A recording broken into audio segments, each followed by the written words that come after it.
Dimulaikan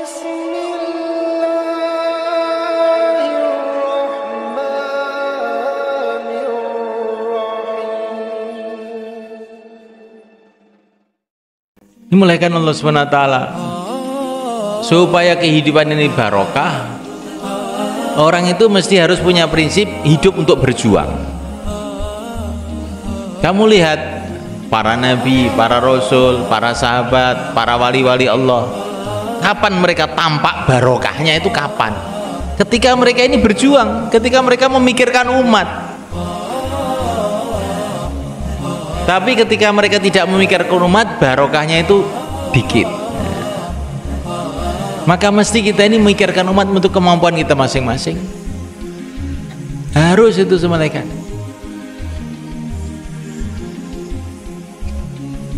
Sering saya cerita bagaimana tongkatnya Nabi Musa. Tongkatnya Nabi Musa ini sebelum digunakan untuk dakwah itu barokahnya sedikit. Tapi setelah dakwah, oh barokahnya besar. Dilemparkan tukang sihir masuk Islam, dilemparkan ke lautan, pasukan Fir'aun tenggelam.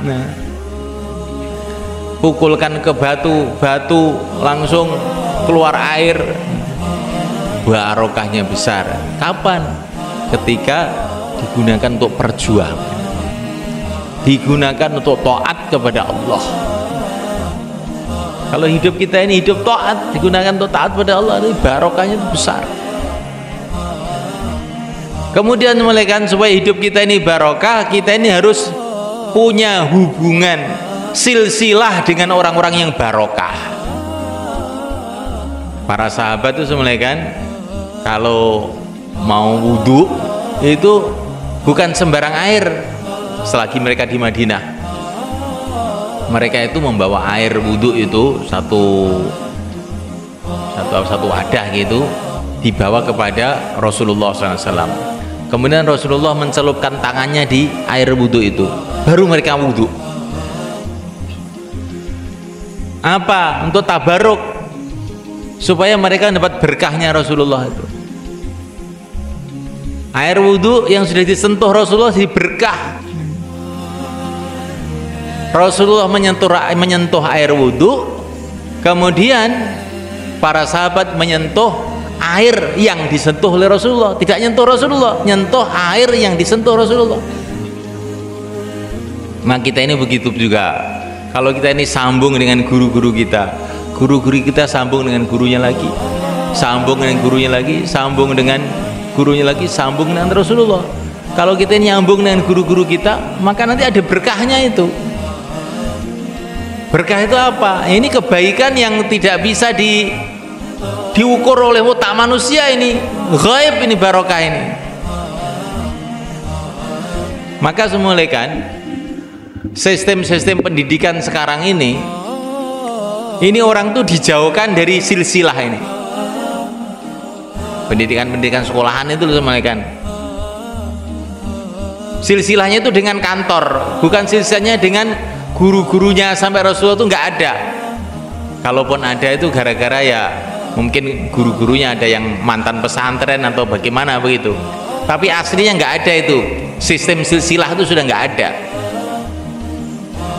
Sampai di sekolahan-sekolahan qiraat, madrasah qiraah di Madinah yang dikelola orang-orang Wahabi itu zaman dulunya awal-awalnya, karena dulu masih ulama-ulama awal, mereka punya silsilah qiraatnya itu, silsilah bacaannya semua. Tapi sekarang itu setan datang sama orang-orang Wahabi itu, gak sah silsilahan Quran ini mutawatir, gak sah silsilahan. Akhirnya apa? Barokahnya jadi kurang. Orang itu nggak ada sambung dengan orang-orang sebelumnya, akhirnya jadi seenaknya sendiri hidupnya itu. Maka sekarang meningkat lagi nih, Pak Solhan tahu tuh. Maka dari IAIN dikirim sekolah ke Kanada. Belajar agama di Kanada, belajar agama di Chicago. Terus piye? Silsilah opo? Silsilah tuh ahli nar. Nah itu. Ini yang Ini sistem yang lembut sekali yang dibuat oleh orang-orang yang ingin merusak masyarakat Islam tuh. Biar mereka ini nggak punya akar lagi. Lah kalau pohon tuh nggak punya akar cuma kan, ya tidak akan lama ambruk, nggak punya akar. Lah akar daripada agama ini adalah Rasulullah, para sahabat, ulama-ulama yang dulu, para aulia, itulah akarnya agama. Kalau itu tidak kita pegang, ambruk. Maka kita dalam waktu sholat suruh menguatkan akar itu. Assalamu alayka ayyuhan nabi, salam bulat engkau hai baginda nabi. Ini kita ini dibikin dekat dengan Rasulullah SAW waktu sholat. Salam buat engkau hai baginda nabi, khitab langsung, berbicara langsung dengan Rasulullah SAW. Jangan kita ini merasa jauh dengan Rasulullah, merasa dekat itu. Assalamu alayka ayyuhan nabi. Dulu ada seorang ulama namanya Syekh Husain Al-Madani, itu gurunya Syekh Ilyas yang gerak-gerakkan kurut itu loh. Itu kalau dia sholat Assalamu alayka ayyuhan nabi, langsung mendengar suara dari Rasulullah di kuburnya. Waalaikumsalam warahmatullah. Kamu tidak bisa mendengar, tapi yakini bahwa Rasulullah menjawab kamu. Kita nggak bisa dengar karena telinga kita ini sudah terlalu banyak HP ya, sehingga kopoen ya. Nggak apa-apa, nggak dengar nggak apa-apa, yang penting pokoknya Rasulullah mesti jawab. Karena jawab salam itu wajib hukumnya. Nggak mungkin Rasulullah nggak jawab, tuh nggak mungkin, mesti jawab. Cuman karena kuping kita ini kotor nggak bisa dengar, tapi yakini Rasulullah sudah jawab. Assalamu alayka ayyuhan nabi, Kanjeng Nabi mesti jawab waalaikumsalam. Terus kita disuruh sambung kepada seluruh umat. Assalamu alayna, salam buat kita semua umat Islam. Wa ala ibadillahi sholihin, dan atas orang-orang soleh secara khusus. Nah, kita disuruh sambung dengan orang-orang soleh dalam sholat itu. Karena ini sambungnya orang baik, sambung dengan orang baik menjadikan kebaikan. Almar'u ma'aman ahabba. Kalau sambung dengan orang yang nggak baik, ya jadinya jadi tidak baik. Nah, mulaikan Allah Ta'ala para sahabat, apa definisinya sahabat? Kalau dalam kitab-kitab usulul hadis itu, mustalah hadis, sahabat itu adalah orang yang pernah melihat Nabi dalam keadaan beriman. Di sahabat itu jadi sahabat itu gara-gara dia ini melihat Nabi dalam keadaan beriman. Bukan sahabat itu adalah orang yang hafid Quran, bukan. Hafid Quran di Temboro banyak. Sahabat itu orang yang sudah begini, bukan. Sahabat itu orang yang pernah melihat Nabi dalam keadaan iman, walaupun cuma 1 menit.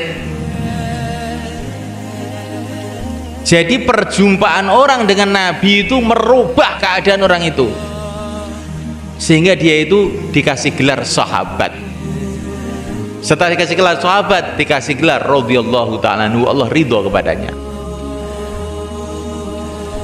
Ini bukan berarti ngapalin Quran nggak ada nilainya, itu lain lagi. Tapi bukan sahabat. Nah, sahabat itu ada yang hafid Quran, ada yang tidak, ada yang ahli ilmu, ada yang tidak, macam-macam keadaannya. Tapi semua karena pernah melihat Nabi, maka menjadi sahabat. Nah, dapat ridho Allah. Ini kalau Nabi ini sudah wajar, memang Nabi ini sumber segala hidayah. Nah, memang perjumpaan dengan Nabi itu perkara yang luar biasa. Orang mimpi jumpa Nabi aja, mimpi tok aja sudah menunjukkan dia ini beruntung, apalagi jumpa langsung. Nah, mulaikan Allah SWT.